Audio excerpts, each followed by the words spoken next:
Dans cette vidéo sur les calques de Photoshop, nous allons voir comment ajouter un masque de fusion à un calque de pixels déjà présent dans la palette calque. Vous pouvez découvrir ici la palette calque et vous pouvez constater que nous avons dupliqué le calque d'arrière-plan et nous avons renommé ce calque oiseau. Je vais préalablement masquer le calque d'arrière-plan pour que l'on comprenne par la suite l'utilité du masque de fusion. J'enlève donc l'œil en face du calque d'arrière-plan.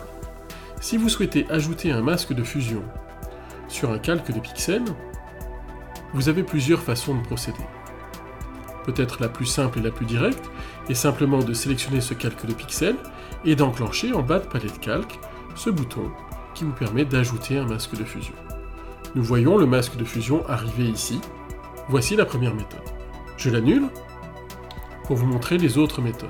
J'aurais pu aussi ajouter un masque de fusion via le menu calque. Vous trouverez facilement une rubrique masque de fusion.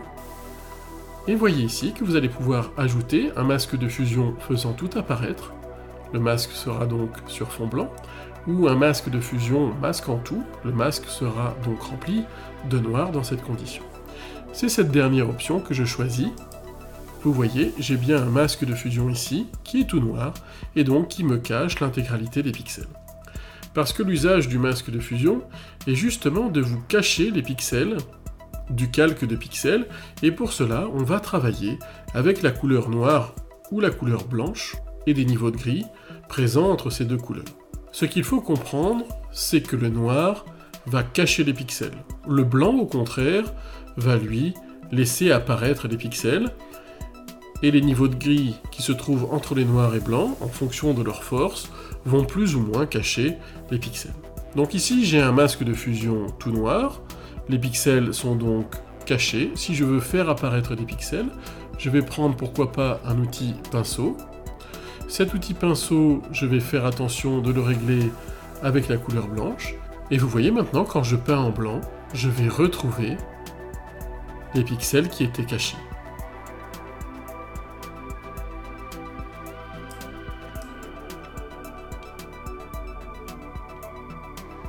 L'intérêt du masque de fusion par rapport à la gomme, c'est qu'on ne supprime jamais les pixels. Soit on les cache, soit on les affiche, simplement avec un outil de pinceau, qui peut d'ailleurs se piloter avec une palette graphique, et la couleur blanche ou la couleur noire. Vous voyez que si j'inverse les couleurs pour reprendre la couleur noire, maintenant mon outil va masquer les pixels.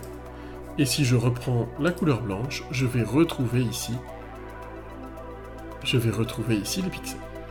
Si vous souhaitez avoir la vision de ce que vous avez fait dans le masque de fusion, vous pouvez afficher le masque de fusion en appuyant sur la touche Alt et en cliquant sur l'icône du masque de fusion. Vous pouvez constater que vous faites apparaître le masque de fusion. Ce qui est blanc sera visible, ce qui est noir sera invisible.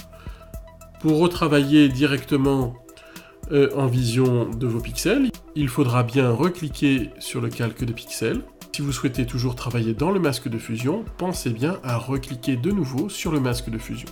Il est important de voir le petit surencadré ici, qui vous indique que vous allez bien peindre dans le masque de fusion. Si le surencadré était sur les pixels, eh bien vous allez peindre tout simplement du noir ou du blanc, puisque là vous êtes avec l'outil pinceau qui peint des pixels, puisqu'on est sur le calque de pixels. C'est l'erreur la plus commune avec les masques de fusion, donc faites bien attention de cliquez sur le masque de fusion avant de peindre ce que vous avez envie de peindre. Voici maintenant une dernière option que l'on pourrait évoquer avec l'outil de déplacement.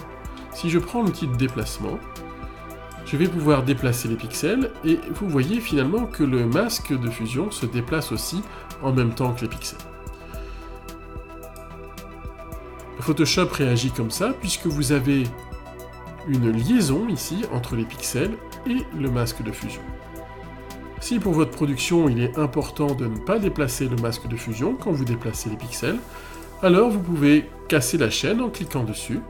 Là il n'y a plus de chaîne et donc plus de liaison entre les deux objets, et quand je vais déplacer les pixels, on voit ici que le masque de fusion reste en place. Alors cela peut servir de temps en temps, même si la plupart du temps, on a bien sûr envie d'avoir cette liaison qui perdure. Je vous remercie d'avoir visionné cette vidéo.